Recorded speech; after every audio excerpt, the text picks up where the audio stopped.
Bonjour à tous, ça faisait très longtemps que j'avais pas tourné de vidéo, depuis décembre il me semble. Cette vidéo va être un peu spéciale, ça va pas être de la review d'outils, ni de tests, etc. On va faire un petit point sur pourquoi j'ai pas fait de vidéo. Vous inquiétez pas, tout va bien. Et on va faire dans un deuxième temps une mise à jour de la majorité des outils que j'ai pu tester sur les 3-4 ans de cette chaîne.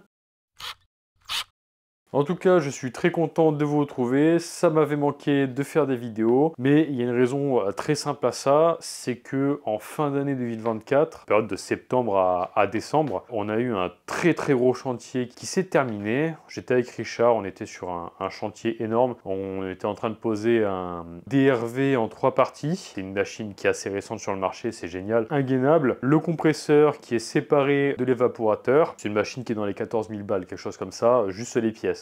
On avait ça, on avait beaucoup de plomberie, on avait de la menuiserie, enfin bref, on était sous l'eau. Donc la fin d'année très tendue, on n'a pas eu de week-end. Donc pas de week-end, pas de vidéo, parce que moi je tourne mes vidéos sur mes week-ends. Énormément de travail, on s'était promis qu'on travaillerait plus le week-end. On a pris 10 jours de vacances en décembre. Moi ça faisait 1 an et demi que j'avais pas pris de vacances, donc ça a fait un peu du bien. Sauf que janvier, on a réattaqué, on a travaillé samedi, dimanche. Quasiment tous les week-ends de janvier. Un peu compliqué sur ce point-là, donc c'est pour ça les vidéos, encore une fois, je pouvais pas les tourner, du coup je pouvais pas les poster. Un peu trop de travail, mais on croise les doigts et on touche du bois pour que ça continue, parce que je préfère ça que l'inverse. Du coup, on est encore en train de se développer avec Richard, donc ça s'annonce plutôt correctement, on espère que ça continue. Normalement, ça devrait être un peu plus tranquille, parce qu'on a réussi à bien recaler les agendas et les interventions comme il faut. Normalement, ça devrait pas te poser problème pour les vidéos. Je préfère une pause pour ces raisons que pour les raisons que j'avais déjà énoncées dans une précédente vidéo. Ça change. Concernant les mises à jour, donc les retours par rapport aux différentes machines que j'ai pu tester au fil des années, je vais les faire par grande catégorie. Donc au niveau des outils multifonctions, comme ça me permet aussi de me rendre compte de l'ampleur de mon addiction aux outils.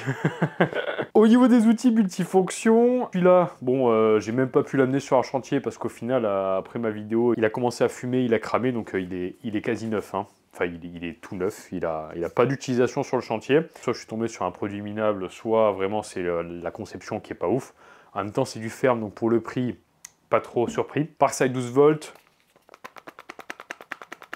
Voilà. Lui, il est totalement cramé. Par contre, lui, il a fait du chantier. Donc déjà, rien à voir par rapport à celui-là. Hein. Si on est dans une autre catégorie. Lui, il a fait du chantier. Les bagues ont commencé à rouiller. Malheureusement, il a fait 1 semaine d'utilisation, moyennement intensive. Lui, je m'en sers encore de temps en temps quand j'ai la flemme de sortir celui-ci de sa boîte. C'est bien de l'avoir à portée de main. Il est dans un de mes tiroirs. Donc pour l'atelier, c'est pas trop mal. Pour des coupes pas propres, hein, qu'on soit d'accord. C'est vraiment pour quand je teste des pièces de bois, des choses comme ça. Il marche encore. Lui, il est mort, pareil, pas génial non plus. Il a mieux duré que celui-ci, mais c'était pas folichon non plus. Donc lui aussi décédé. Celui-ci, dont je me servais le plus avant d'avoir le Festool. Honnêtement, rapport qualité-prix, vraiment génialissime. Je sais plus à combien il était. C'est assez abordable. Il marche toujours, sauf qu'il commence à faire du bruit et commence à montrer des signes de faiblesse. Par contre, lui, utilisation super intensive. Je l'emportais partout sur mes chantiers. C'était un de mes outils préférés. Donc, il marche encore. 1 an et demi d'utilisation. Donc, on est vraiment, là, on est vraiment sur autre chose, un autre niveau que cela. Mais en même temps, le prix, on n'a rien sans rien quand même, j'ai envie de vous dire. Celui-ci, la Rolls-Royce, les outils multifonctions, je pense que je ne m'en séparerai pas. Système Starlock est vraiment toujours aussi génial. Il est top et je l'utilise encore et il marche toujours aussi bien. Donc vraiment, par rapport à votre utilisation, bon lui je recommande vraiment pas. Si vous faites des petits bricolages, pas non plus super propres, la landlord spéciale comme on appelle ça, vous pouvez prendre cela. Mais sinon vraiment, si vous êtes bricoleur aguerri, vraiment partez sur des modèles comme ça. Vous avez même des Walt, Milwaukee, Makita, hein. C'est à peu près la même fibre. Pour les avoir vus, pas les avoir testés malheureusement, c'est à peu près la même fibre que celui-ci. Ça vraiment, ça a vraiment le top. À mon avis, il y a juste Hilti qui rivalise avec celui-ci. Et encore Hilti, c'est bon, c'est pas la même catégorie d'utilisation. Bref. Alors encore une fois, par ordre de recommandation, on va commencer par la ferme, qui a quand même un peu vécu et qui a rendu l'âme. Au bout de la 5e utilisation, Alors encore une fois, c'est pas pour couper les petites branches, des choses comme ça, hein. Elles sont assez souvent malmenées. Celle-ci qui m'a duré le plus longtemps parce que je voulais tout simplement pas abîmer la, la performance parce que j'aime quand mes outils sont propres. Allez savoir pourquoi. Celle-ci qui m'a bien fait 1 an quand même, elle est décédée. Elle a coupé une poutre qui faisait du 35 par 35. À mon avis, ce sont les coups répétés sur le devant. Elles aiment pas ça ces machines, mais bon, je pouvais pas faire autrement parce que c'était impossible de la couper autrement, cette poutre, parce qu'elle était encastrée. Donc elle a rendu l'âme. Je ne regrette absolument pas, honnêtement. C'est dommage, mais bon, je l'ai un peu poussé en ses retranchements.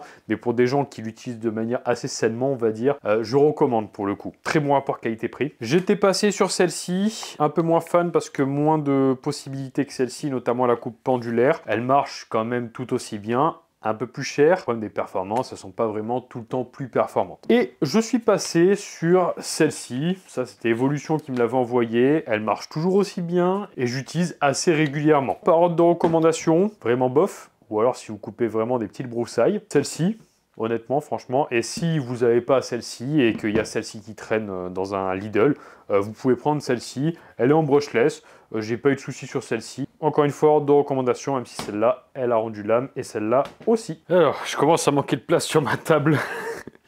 Par ordre de recommandation, encore une fois, il y a des batteries, je vais vous expliquer pourquoi. La ferme en 12 volts, elle était d'un prix ridicule. Elle a rendu l'âme, peu après mes tests. Celle-ci, elle n'a pas rendu l'âme, mais encore une fois, ça dépanne. Celle-ci, beaucoup plus puissante que les deux précédentes, mais encore une fois, je vous avais fait une vidéo là-dessus, j'en suis très déçu avec tous les défauts qui lui sont inhérents. Même, on va faire ça, parce qu'elle a beaucoup trop de défauts, celle-ci. J'ai un ami qui a acheté le même modèle quelques mois après. Il me disait, ouais, super, je comprends pas pourquoi, il y en a plein qui s'en plaignent. Il a attaqué sa 10e coupe, elle était morte. Il a fait renvoyer au SAV, ils lui ont donné une deuxième, qui marche bien, hein. Sauf qu'elle a exactement les mêmes problèmes que celle-ci. Celle-ci, j'aurais pu la mettre aussi avec les 6 sabres, parce que c'est une hybride. Je l'ai prêtée pour dépanner à quelqu'un, il était tout à fait content. Encore une fois, celle-là aussi, elle dépanne. Plus robuste que les autres, moins de précision, mais bon, écoutez, c'est un hybride. Celle-ci, c'est du Parkside, c'était la petite scie étrier, même prise que celle-ci, l'étrier, que j'ai prêté à Richard, du coup, parce qu'il voulait une scie sauteuse et qu'elle marchait très très bien. Et moi, j'étais passé sur la Evolution, pour ça qu'il y a la batterie. La Evolution qui est toujours aussi bien, même si elle a pris un peu l'eau et elle a rouillé sur la roulette de maintien de la lame, le guide de la lame. Avec l'utilisation, ça s'est dérouillé, c'est pas très grave, le moteur, le mécanisme à l'intérieur n'avait rien, donc elle marche toujours aussi bien. Et moi, je suis passé sur la Festool, bien sûr. J'ai pas fait de vidéo encore sur celle-ci, il me semble. En tout cas, elle est tout simplement géniale. Donc, décédée, elles marchent toutes, ça dépanne, toutes celles-ci. Là, vous avez le modèle que j'ai présenté, attention, parce qu'ils ont fait évoluer le modèle. Hein. Le modèle de Parkside, la Evolution et la Festool. Ça, je recommande vraiment, ça dépanne. Écoutez, je me rends compte que je suis en train de kiffer ce concept. Je pense que je vais en rester là pour l'instant. Je vous ferai des suites, du coup, avec d'autres vidéos. Et dans ce cas-là, je ferai des tier lists avec un classement, etc. Si vous avez envie de me proposer dans les commentaires des catégories de tier list, les tier list, rappelez-vous, c'est A, B, C, D, etc. C'est le niveau, là, ce serait le niveau d'utilisation ou le niveau de recommandation, je sais pas. Proposez-moi des intitulés de tier list et je vous ferai ça avec, j'ai encore les perceuses, j'ai encore toutes les machines, que ce soit aspirateur, scie circulaire, scie à onglet, enfin bref, j'en ai encore plein. Donc proposez-moi des tier list et je vous ferai des tier list et des vidéos un peu plus travaillées. Là, c'est vrai que je vous ai fait une vidéo un peu reprise à la One Again. Oula, ça c'est vieux ça. Donc du coup, faites-moi des recommandations. Ne vous inquiétez pas, tout va très bien pour moi. Je vous remercie de suivre cette chaîne comme d'habitude et on se dit à la prochaine.